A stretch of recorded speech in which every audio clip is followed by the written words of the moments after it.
Oke, jumpa lagi di channel video ini. Kawan-kawan, sekarang gue akan jelaskan bagaimana asma bisa terjadi pada seseorang dengan menggunakan penjelasan sebuah video dari channel YouTube namanya Nucleus Medical Media. Ini channel yang bagus banget, dia punya animasi mengenai bagaimana penyakit bisa terjadi.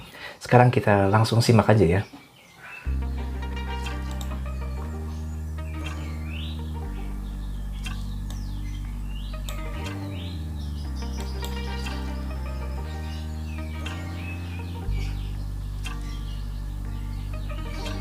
Asthma is a lung disease that inflames and narrows your airways.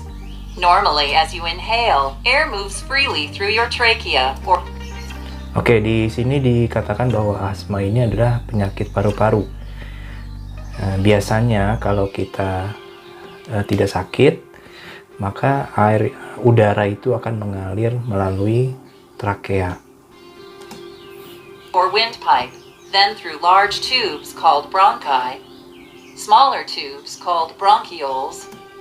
Nah, dari trakea ini udara mengalir ke bronki lalu ke bronchiolus. And finally into tiny sacs called alveoli. Small blood vessels called capillaries surround your alveoli. Oxygen from the air you breathe passes into your capillary. Nah, bagian terkecil dari paru-paru namanya alveoli. Di sini terjadi perubahan. Di sini terjadi pertukaran antara oksigen dengan darah. Terjadinya pertukaran antara oksigen dan darah itu ada di kapiler-kapiler darah di bagian alveoli. Then carbon dioxide from your body passes out of your capillaries into your alveoli. Demikian sebaliknya, karbon dioksida yang dari darah itu juga bertukar di alveoli dan ditukar dengan udara atau oksigen, dengan oksigen segar. So that your lungs can get rid of it when you exhale. Your bronchioles expand when the air is warm. Nah, bronchioli ini mengembang ketika udara itu hangat, lembab, dan tidak ada penyebab iritasi. Moist and free of irritants and allergy-causing substances called allergens. When air is cold or dry or contains irritants or allergens, your bronchioles contract. Nah, ketika udara itu dingin atau mengandung zat yang membuat iritasi, maka bronchiolis ini akan berkontraksi, membuat dia menjadi lebih kecil. If you have asthma, your airways are frequently inflamed and swollen. Jika kamu punya asma, maka saluran udara ini akan teriritasi dan menyempit. Certain substances can cause your inflamed airways to overreact even more. Beberapa zat bisa membuat iritasi menjadi lebih bisa menjadi lebih besar dan bisa menyebabkan saluran ini bisa lebih sempit lagi. Resulting in an asthma attack. Dan inilah yang disebut Triggers of asthma attacks are slightly different for everyone, but biasanya orang yang kena asma itu penyebabnya beda-beda. usually include Namun biasanya penyebabnya pada umumnya adalah outdoor irritants and allergens such as pollen, debu, smoke, pollution, and cold weather. Debu, asap, polusi, ataupun cuaca dingin. Indoor irritants and allergens such as mold, pet dander, dust mites, and cockroach droppings. Nah, sedangkan penyebab di dalam ruangan seperti ada bulu pada hewan atau debu atau juga kotoran dari serangga-serangga yang ada di rumah. Food allergens such as fish, shellfish, eggs, peanuts, and soy. Nah, bisa juga alergi ini dibawa dari makanan seperti ikan, seafood, lalu telur, kacang-kacangan, ataupun kedelai. Nah, jika kamu mempunyai alergi yang menyebabkan asma, kamu bisa tulis ya. Mungkin alergi kamu itu berbeda dengan yang ditampilkan di video ini. and conditions such as respiratory infections, stress, strong emotions, and exercise. Nah, selain dari tadi penyebab dari luar dan dari dalam rumah, ada juga kondisi fisik dan mental. Nah, kondisi fisik dan mental ini juga bisa menyebabkan penyakit asma, seperti infeksi pada saluran pernafasan, stres, terus emosi yang tidak terkendali, ataupun olahraga yang berlebihan.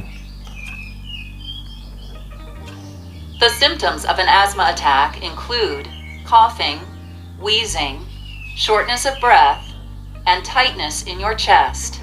Ciri-ciri asma ini mulai dari batuk, napasnya bunyi, lalu napasnya pendek-pendek, ataupun dadanya terasa ditekan gitu ya.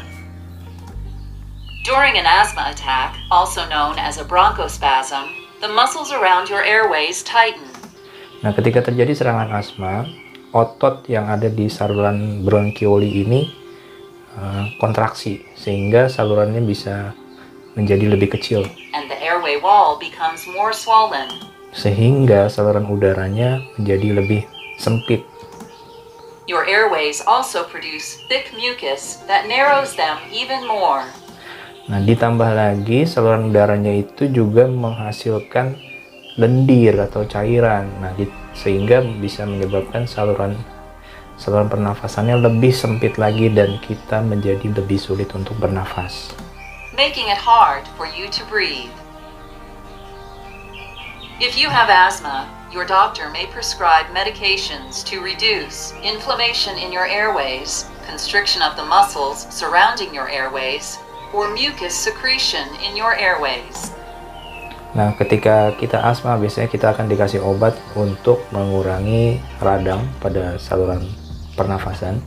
Lalu kita kadang juga dikasih obat untuk menghilangkan kontraksi pada otot-otot di bronchioli atau otot-otot di saluran pernafasan. Atau ada juga yang diberikan obat untuk mengeluarkan lendir di saluran pernafasan.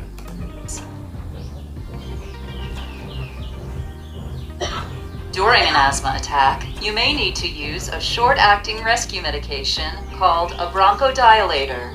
This medication causes your airway muscles to relax quickly and provides symptom relief. Nah, contoh dari obat itu tadi adalah seperti apa yang disemprotkan di tenggorokan. Itu dia fungsinya untuk merelaksasi otot pada saluran pencernaan, merelaksasi otot yang ada di saluran pernafasan, sehingga saluran pernafasannya menjadi lebih lebar. Relief within minutes. Since there is no cure for asthma, the goal is to prevent you from having asthma attacks by using long-acting anti-inflammatory control medications. If you take them every day, they will reduce the inflammation of your airways, making them less sensitive to triggers of asthma attacks.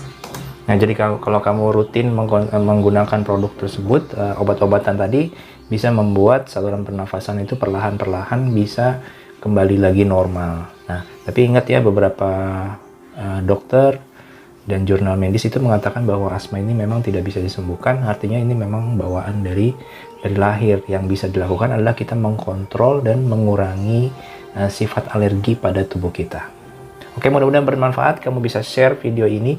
Jika kamu sekarang mengalami asma dan ingin mencoba produk herbal, kamu bisa lihat di video di atas ini. Mudah-mudahan di sini ada testimoni orang-orang yang sudah sembuh asma dengan produk herbal. Sampai ketemu di video berikutnya.